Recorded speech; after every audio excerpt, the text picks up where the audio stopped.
All right, it's recording. Here we go. Exercise 3I. I've already talked about how to find a percentage. How to find a percentage increase and decrease. You already got that previously. But I also want to teach you a short method as well. There's a shorter way to do it, and it's nice if you can use it on your calculator as well. You do get a calculator for your test. So if you learn this skill, you can also do it on your test as well. So I'll be testing your fraction skills, but I will also be testing, can you do percentages with a calculator? Because in real life, people do use the calculator rather than do it by hand. It's just that it's nice to know how to do it by hand so that you can do the algebra stuff later on. But here we go. Let's look at the first example. The first example says you've got, if you had $40, okay, and then let's say your boss was pretty happy with you and decided to increase your pay by 30%. Okay, instead of getting $40 per hour, which is a lot, then let's say you now get an extra 30%. So you want to know how much that is. Well, you need to first figure out, well, how much is 30% of $40, which is what you're currently earning. So you earn $40 an hour working at Macca's, hypothetically, and your manager says, I'm going to increase it by 30% because I like you. Here's the method. You would then work out what's 30% of 40. We can then say 30% means 30 out of 100 because percent means out of 100. Yeah, so you're saying I've got 30 out of 100. 40, we can write that as a fraction. That's 40 over 1.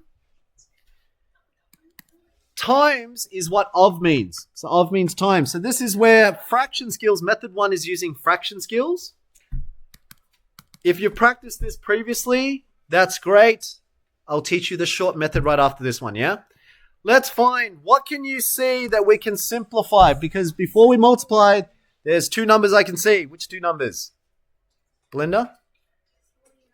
You can do 40 and 100. They both have a 0. If they have a 0, what factor fits in, Fitzroy? 40 and 100. If they both have a 0, that means which factor, which number? 10. 10 has a 0, so that means you can fit them in. How many 10s fit in 40, Attila? 4. And in 100? 10. Oh, yeah. Very good. So this changes your problem to 30 over 10 times 4 over 1. But I still can see another two numbers that I can simplify. Which other two? Let's go with Charlotte. 30 and 10. They both have zeros again. And if they have zeros, you can fit in 10. Let's work it out. How many 10s in 30? 3. So this changes this to 3. This changes this to 1. You effectively change your problem to 3 over 1 times 4 over 1, and it was much easier than 30 over 100 times 40. From here, multiplying fractions has always been top with top and bottom with bottom. So 3 times 4 on the top is 12. 1 times 1 is 1 on the bottom, but 12 over 1 is the same thing as saying $12. So, if you were earning $40 per hour, but your boss tells you that they're going to increase it by 30%, how much are you getting paid per hour now? $12. No, you're not getting paid $12 per hour. 52. So this is the next part. So the next part, when we say increase or decrease, you have to add or subtract to your original amount. So you started off with 40, plusing an extra. Increase means plus 30%, but you already just worked out 30% is $12. Because it'll be weird if you were earning $40 per hour and then they promote you and you only get $12 an hour now. That's terrible. You can't have $12 an hour. So 40 plus 12 gives you now 52. That extra bit there, that's 2 steps. Can you see this method has 2 steps to it? Step number 1 was you had to find out the fraction value. Step number 2, you then had to find whether you add or subtract. That's called increase or decrease. Right, boys? That 2 steps for some of us is okay, but if you couldn't do the first step there, you're locked out of the second step and you can't get the answer.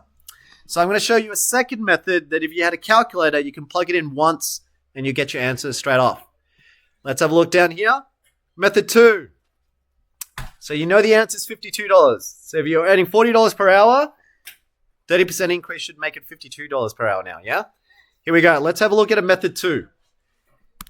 I drew a box to help you visualize this. This box here represents 100% of what you're currently earning. You're earning $40 per hour. So this top mark, this whole entire box is $40. When you say that you have an increase of 30%, that means your boss is adding on top an extra 30%.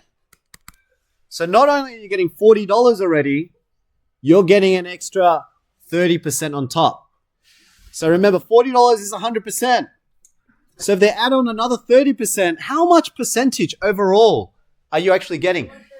130. Does that make sense? This 100% is $40. That's how much you're actually earning. If you're getting an extra 30%, you're getting more than 100% of what you're earning. So you now get 130%. It's actually now 100% plus the 30% because it's an increase, not a decrease. That gives you a total, Fitzroy, get a total of 130%. So when I tell you what's the one step to get your answer on a calculator, this is all you need to do. You just need to know what is 130% of 40. This is what you're literally working out. You're working out what is 130% of 40. But you can type this on your calculator because 130% means what again? What's 130%? 130 over 100. That's what a percent means. Of means times. 40 is just 40. All of this you can type on your calculator. That division symbol, that there fraction, a lot of students don't realize that means a division. So if you write it out on your calculator, all you're typing is 130 divide 100 times 40. See, I'm just reading what I'm seeing. A lot of students don't read that. They don't actually understand what this line means. So even if I give them a calculator, they still don't know how to do that. This actually just means 130 divide 100 times 40. I'm literally reading from left to right. So on my calculator, all I have to do, open up my calculator, 130 divide 100 times 40, and I get 52 in one step. So if you get a calculator, that's what they usually do, out there. I see the accountants and all that. They're just doing quick numbers like that. They're just typing in. So if you're getting an extra 6% on your interest rates, that's what they're doing. They type it in. No one's doing it by hand, but you need to understand how the mathematics work. Otherwise, the calculator is useless. Because the number of times I've given students a calculator for a test, and the student's like, yeah, I got a calculator. And then I see them get it wrong. It's because you don't know how to use the calculator. You don't understand the theory. There's no point having a tool if you don't know how to use it. So here, if you type it in your calculator, you would have got 52. Okay? Now, let's have a look at the second problem. Second problem, same concept. You've got $40, but let's say this time your boss doesn't like what you've been doing and they're decreasing your work or your value by 20%. Fitzroy, did you want to answer this question? Because each time, that's now my fourth time calling out your name. I'm assuming you know how to do this now. Is that why you're talking to Attila?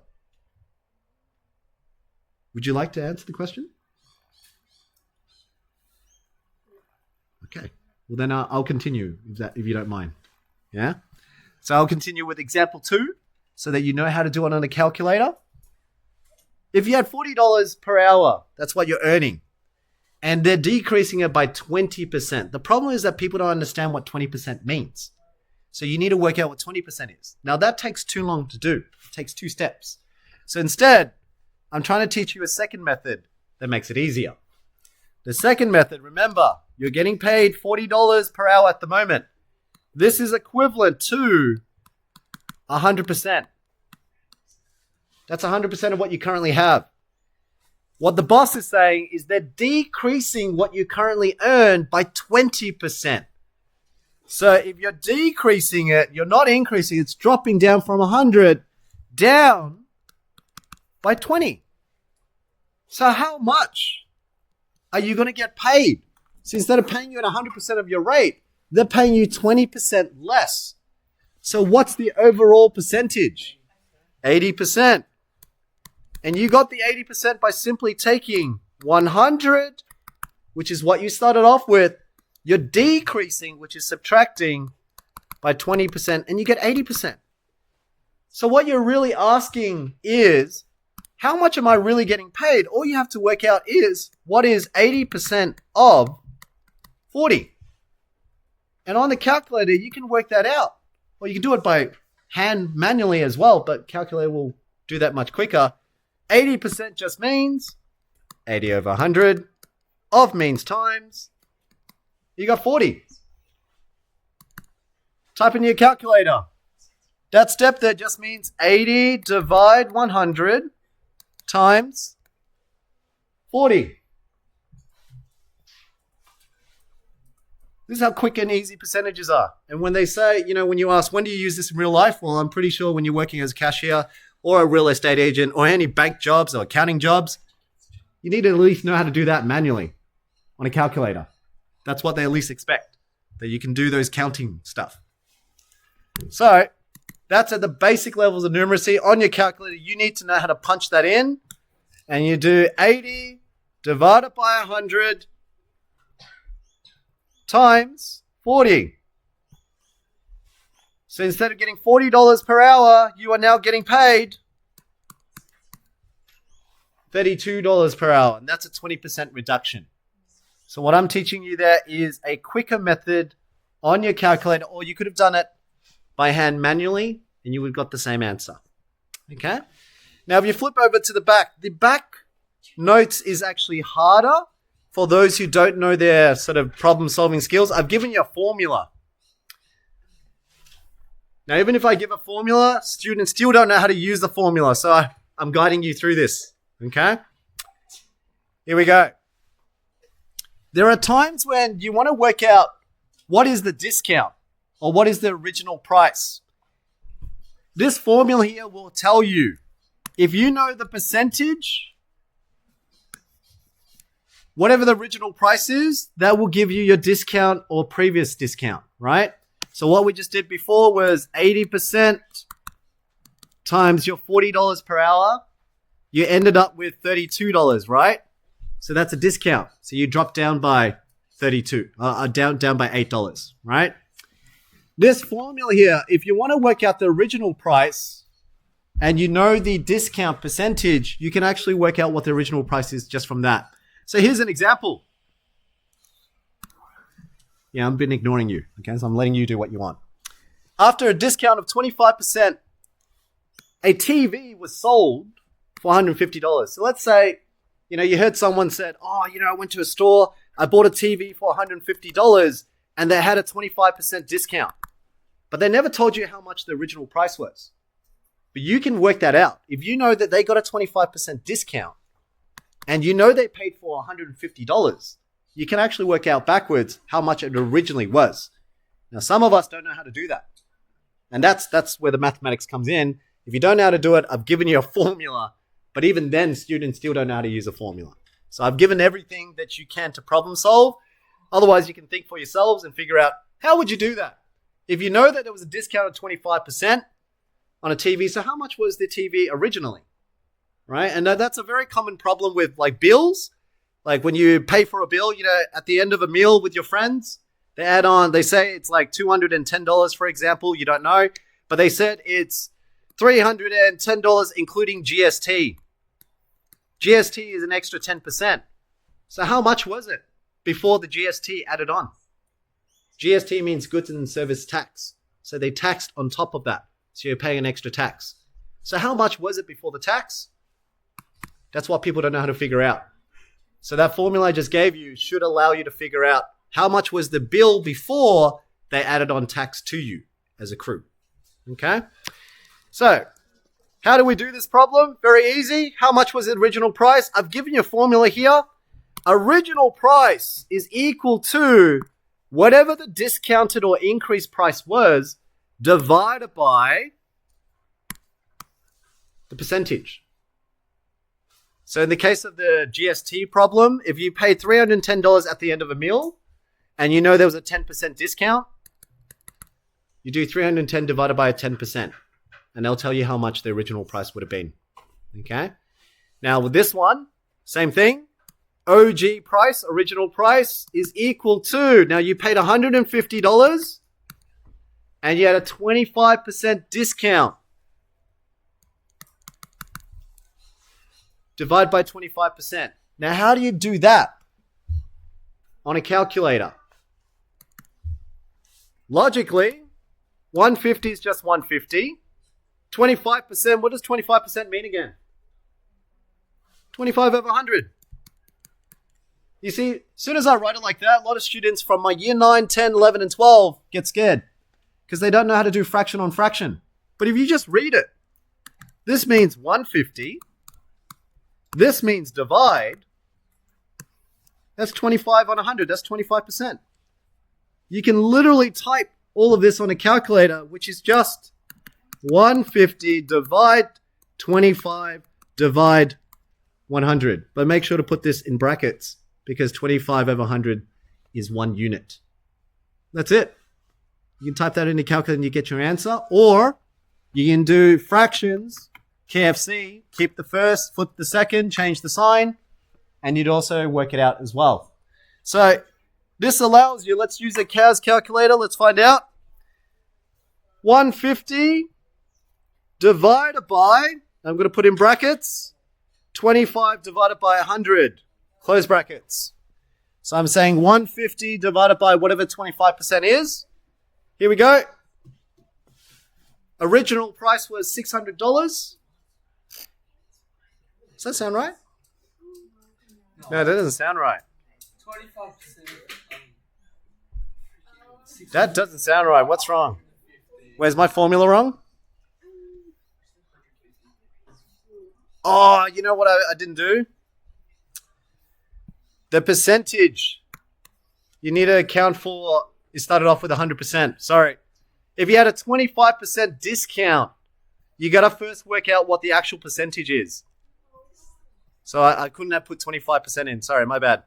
It's not 25%. Remember, there was an original amount, which we didn't know. Let's do a question mark. What you do know is you're paying $150 at the moment. But you do know there was a 25% discount. So if the original amount was 100 and you only paid 25% less, that means you're actually paid not 25%, 75%, my bad. You're actually paying 75% of the original amount because you're 25% less. So the percentage, my bad, should have been, change all of that to 75, 75 over 100, 75, 75. So let's go back to a calculator. Let's see again. That should have been 75. That makes a lot more sense now. $200. So original price would have been $200. Do a 25% discount on that. So if you do 25% of that as a quarter of it, what's a quarter of 200? 50. So it's 150 less. So it makes sense why you pay $150. Okay? So that formula there is a nice one. That kind of problem is usually an extended problem, but I'm giving you a formula to help you to do the extended problems. Let's go. It's 3:13. You got about a minute left before the bell goes. I'm going to stop the video.